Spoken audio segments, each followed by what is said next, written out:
Konsep dasar sistem dan informasi. Sistem merupakan kumpulan elemen yang saling terkait dan bekerja sama untuk memproses input menjadi output. Sistem mempunyai beberapa elemen yaitu tujuan, batasan, kontrol, input, proses, output, dan umpan balik. Informasi.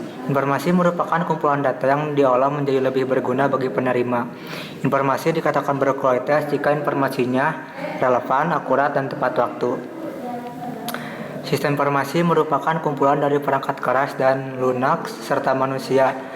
Komponen sistem informasi yaitu input, proses, output, teknologi, basis data, dan kendali.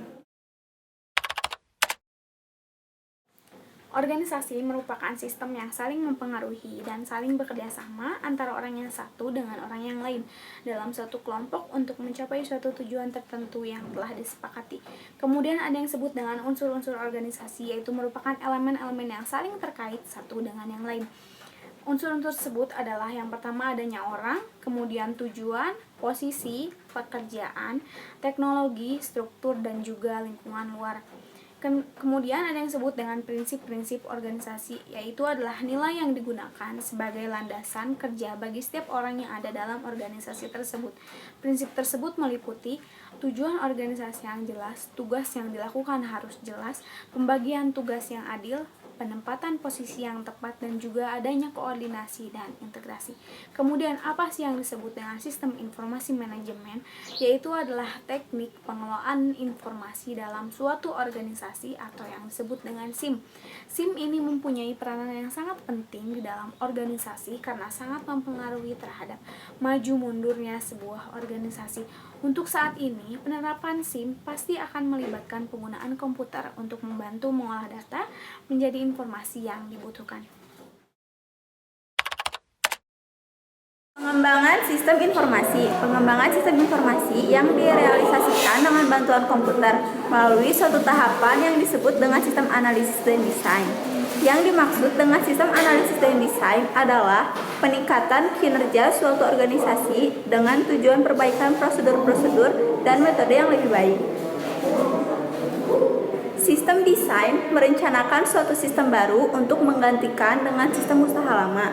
Untuk itu diperlukan analisis, yaitu proses mengumpulkan dan menginterpretasikan kenyataan-kenyataan yang ada, mendiagnosa persoalan dan menggunakan keduanya untuk memperbaiki sistem. Sebelum sistem dari suatu organisasi dapat didesain untuk memperoleh data, mengupdate file dan menghasilkan laporan-laporan, maka harus diketahui terlebih dahulu tentang bagaimana organisasi tersebut menangani operasi-operasinya.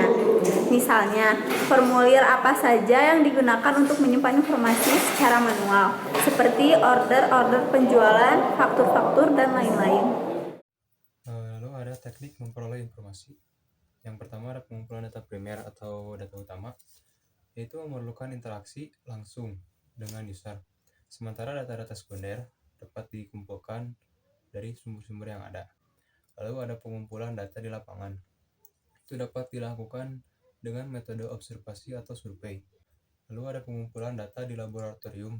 Biasanya itu dilakukan dengan cara uji coba ya atau eksperimen. Lalu ada desain pengembangan model sistem, yaitu ada 4, yaitu yang pertama model fisik dari sistem pada saat itu, yang kedua ada model logik dari sistem pada saat itu, yang ketiga ada model fisik dari sistem yang baru, yang keempat ada model logik dari sistem yang baru. Lalu ada desain output, ada 4 macam, yaitu yang pertama ada notice report, yang kedua ada equipoise report, yang ketiga ada variance report, yang keempat ada comparative report.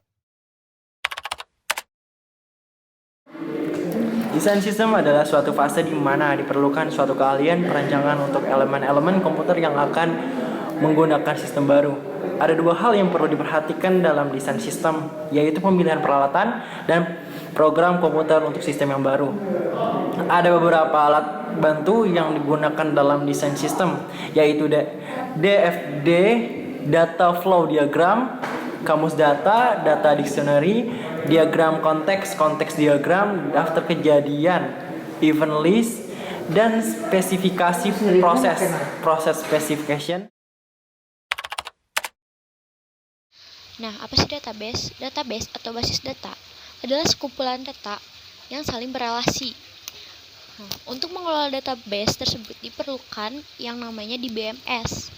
DBMS atau Database Management System adalah suatu perangkat lunak yang didesain untuk membantu dalam hal pemeliharaan dan utilitas kumpulan data dalam jumlah yang besar. Ada 3 model yang digunakan dalam desain basis data, yaitu teknik normalisasi, teknik entity relationship, dan model data logika atau MDL. Nah, teknik normalisasi adalah suatu proses di mana elemen-elemen data dikelompokkan menjadi tabel-tabel, di mana dalam tabel tersebut terdapat entity-entity dan relasi antar entity tersebut. Nah, kemudian teknik entity relationship.